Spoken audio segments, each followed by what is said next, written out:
Psst. Are you listening? Healthy Masculinity. I'm sitting here with my friend Gabriel Prusmack, a guy that I grew up with and know pretty well. And I'm pretty sure a lot of you are familiar with him too. He's a local artist. Everybody sees his artwork everywhere. The dude's an amazing artist, and a lot of people also know him as being an amazing surfer. One thing I wanted to highlight and really ask him about, because a lot of people I'm pretty sure don't know this about the dude, is that he's also an amazing athlete, a very spiritual man, and he's done a lot of beneficial work with children and people in our community in cool ways that a lot of people aren't familiar with. So, you were a teacher, right, bro? Yes, I was teaching. I used to teach in a school I taught for about 4 years. Nice. And then I also taught in church a lot. Quite a few years doing that. See, that's something I'm familiar with. I've always seen you you're a youth pastor, right? I was never a youth pastor. I did what a youth pastor did, but I was never considered the label of a youth pastor. Yeah. I was probably the youth pastor's assistant, but I never even got that label. I was a shoe shine kid. That's it. I like how you put whatever needs to be done. Yeah, man. I've always kind of admired that though. I've seen you do a lot of go to the schools and put on events and host events and stuff, teaching art to the youth. Yeah, definitely. You said you taught for 4 years when you were teaching I was teaching art. Yeah, that's what I was wondering. In the school system. Yeah, here in Galveston. What kind of you have the education for that, right? You pursued a degree in art? So I did not have the education for teaching art. I just knew how to do art lessons, and that was a really big challenge because at that point in my life, I was starting to look for challenges. And when they asked me if I wanted to be a full-time art teacher, which it wasn't even that many hours really, it really wasn't but 12 hours a week, which isn't that much at all. That's nothing. That's really 3 hours a day, maybe 2 hours a day. Nice. But I had to put my own lessons together. Nobody was in there but me. It was just me teaching the kids. So I had 15, 20 kids at a time, and I had to learn how to be disciplinary towards the kids and how to discipline kids to actually get focused into doing the artwork, which was one of the biggest parts, is disciplining, telling kids to sit down, telling kids to stop talking. That's just non-stop middle school. Oh, man. Woo! That's the worst, too. That was rough, and that's the thing that kind of got me burnt out. I just couldn't do that anymore because I just wanted to focus on the artwork and teaching, and I was thinking this was going to be college level thinking. Obviously it wasn't. It's middle school. Kids know it all. Kids want to rule the world right there. That's understandable. I mean, we all go through those stages. We've all been through that stage. But it was interesting because I had to figure out lessons, and what I would do is I would come up with a lesson and then feed off of that lesson for a week or 2 weeks. Okay. And then it would just it would snowball into a bigger lesson and a longer project and a longer thing. And I got to be able to talk about life lessons in that, and that was fun. It helped me develop who I am today, which is really cool. Yeah. You realize it when you're in this moment doing something. You start learning yourself, and if you're all in, you know what I mean? If you're all in doing it, giving it your all, trying to do it, trying to put together, not sideways or half focused into it. Yes. And that's a huge deal in teaching is you have to have the heart to do it. If you have the heart to do it, the lesson's going to get into them, into their life.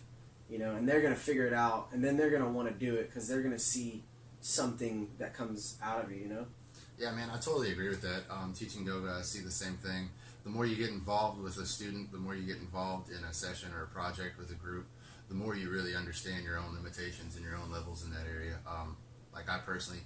I have an issue. I have an easier time teaching children, but what I teach them is more physical, so I can just say, hey, let's do headstands, and they're all like, yay. Yeah. I have a harder time teaching a college-educated person that wants to ask me about sutras and about my faith and things like that. And I'm like, I'm going to be honest with you, the spirituality, I can lay it out for you, but it's for you to devise your own belief. I don't want to influence anybody's belief. Being a Christian yogi, that's kind of how I am. I just lay out, this is what I do, and here's my example. Yeah. With kids, it's kind of different. Oh, I forgot to mention for the video and for the listeners on the podcast, Spartan Dave isn't here. Spartan Dave is doing his part for the community. I believe his son was exposed to the COVID. So before he interacts with people, he's maintaining his distance and he's engaging in full quarantine until he's tested this weekend. The dude is incredibly healthy though, so I don't think we're going to see any issue with him. Yeah. But yeah, I forgot to mention that right off the bat. But yeah, back to teaching and stuff, man. Like I see you teach at the church too, man, and a lot of young people really look up to you. Yeah, I've taught at the church. I used to work at Island Church, which was an awesome place to work and go to church. And I was just taught a lot on the Word and how to teach the Word with the most respectful way, most possible respectful way, and not forcing it. And my friend Alan Martin was one of my favorite mentors of teaching how to love people, and that means anybody. That doesn't mean any that's any age, any level, whatever. And just showing kids how to learn to love God, how to listen to God, how to hear from God. Not necessarily how to not be bad. God doesn't make good people or bad people good. He makes dead people alive. That's what happens. Yeah. So there's a difference. It's not about being good. It's about being alive. And that's what God wants in our lives, is to help us to recognize the goodness of Him, of what He does, so that we'll want to just follow Him, and then the rest follows. And that with kids is so fun. It's such a blast because I am a kid. So it's like I'm just hanging out with kids, more kids. So being a creative, you have to constantly come up with stuff. So like curriculum, sure, you have a curriculum to teach, but you can't just teach a curriculum. You got to make it fun. You got to create games. You got to create a way, a style of teaching. And one of the things I did was I created the puppet ministry when I was there, and then I still teach every here and there at Church of Living God, but I think just coming down to a kid's level is one of the biggest things that anybody should learn how to do. Is just how do you come down to that level and remember how to be yourself as a kid. Exactly. I mean, sure, some people are like, oh, I didn't like when I was a kid. I was shy or whatever. But it's not necessarily a shyness. It's just a playfulness of, it's that playfulness that you used to have more so. Yeah. Without anything bombarding it like an adult usually does have, Exactly. Like worry or fear or some kind of substance, it seems like. Goodness. That's the truth of it. Over our span of life, we kind of lose ourselves in that natural awareness and that natural just open desire for love and that peace and happiness for employment and just all, relationship issues, financial standings, possessions, all that comes in clouds, that nature.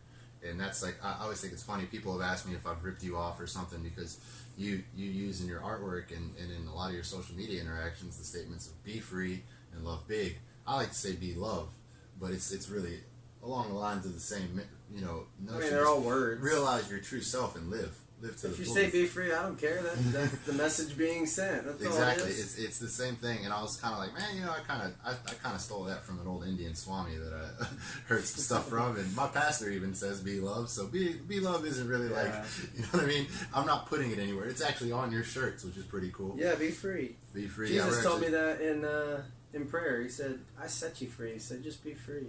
Exactly. And I was struggling with religion, and I was struggling with how to love people and how to love myself, and that was my own personal conviction. That's what Be Free came out of, because that was my own personal conviction of my life kind of being turned upside down, and I was just struggling in life and what to do and how to do things, and just a lot of emotions too. And then in prayer, God said, "I set you free. You don't need to have any of this pain, worry. Just be free." And even when I heard His voice say that, it made me think, be a kid. Like, kids don't really have any thought of not necessarily responsibility, but they don't have any thought of, I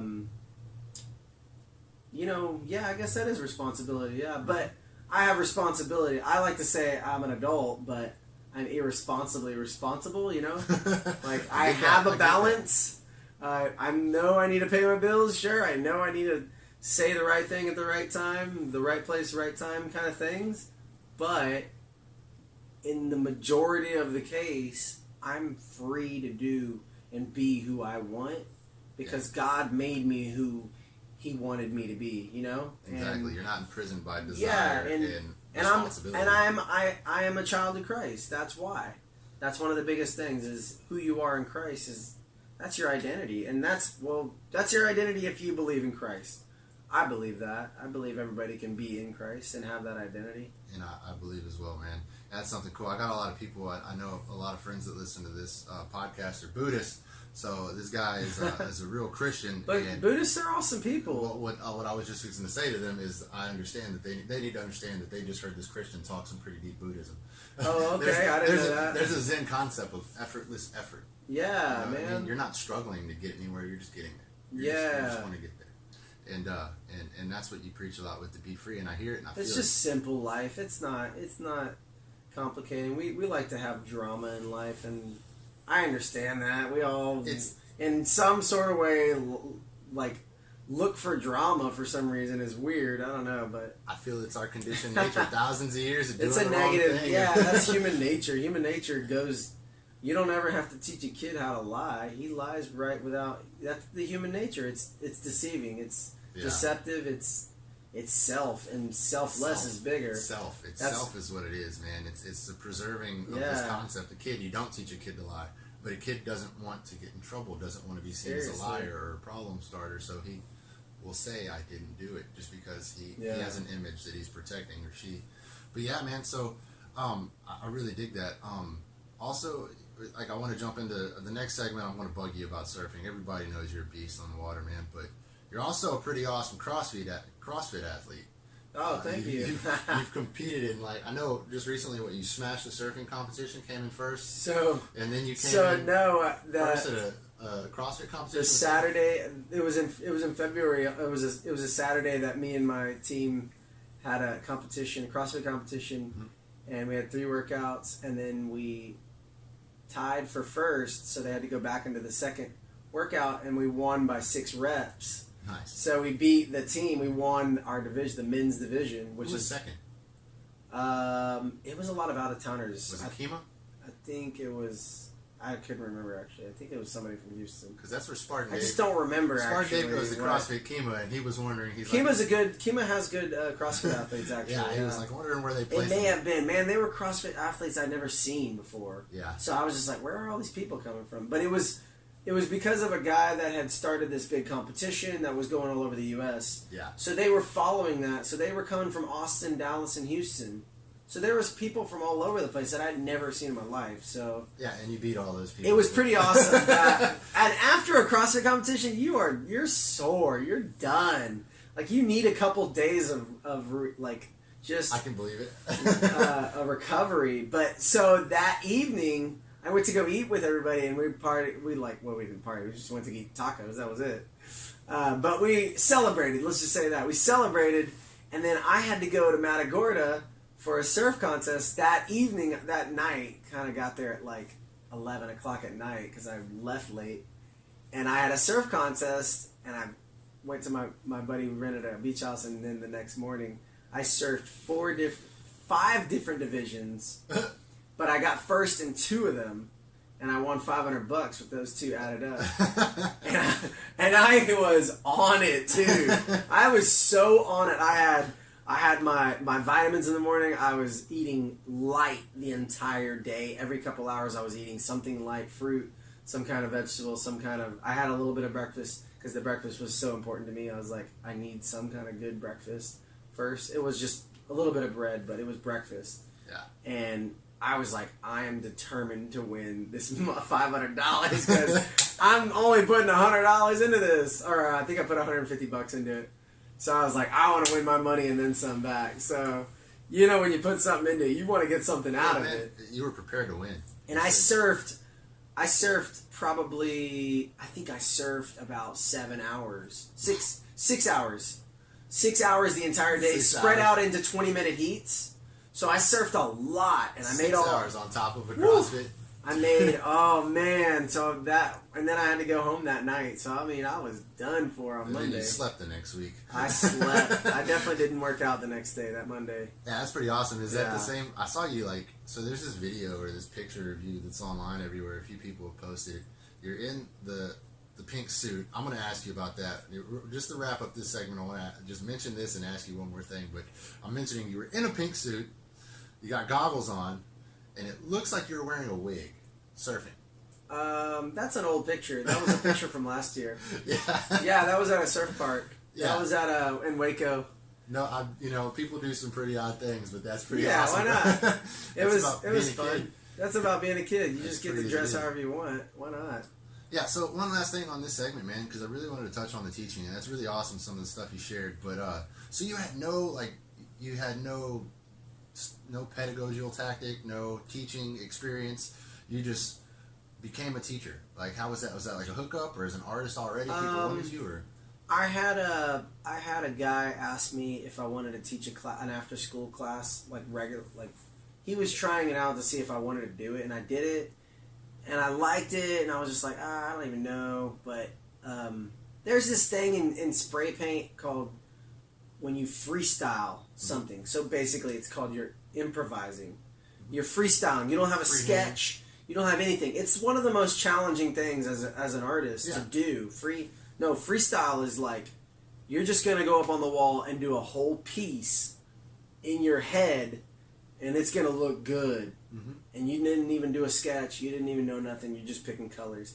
So that mentality has gotten into me so much that I love that challenge of learning by just improvising and seeing what I got. You know what I mean? Like stepping it up for myself, not for anybody, just to see if I could do it and keep doing it and it be a good outcome. And I started doing that at this after school thing, and when it was at Central Middle School. I guess it's still middle school. I don't know. I think it used to be a high school. Yeah, Central High School. It's a middle school now, or maybe whatever. This was 10 years ago.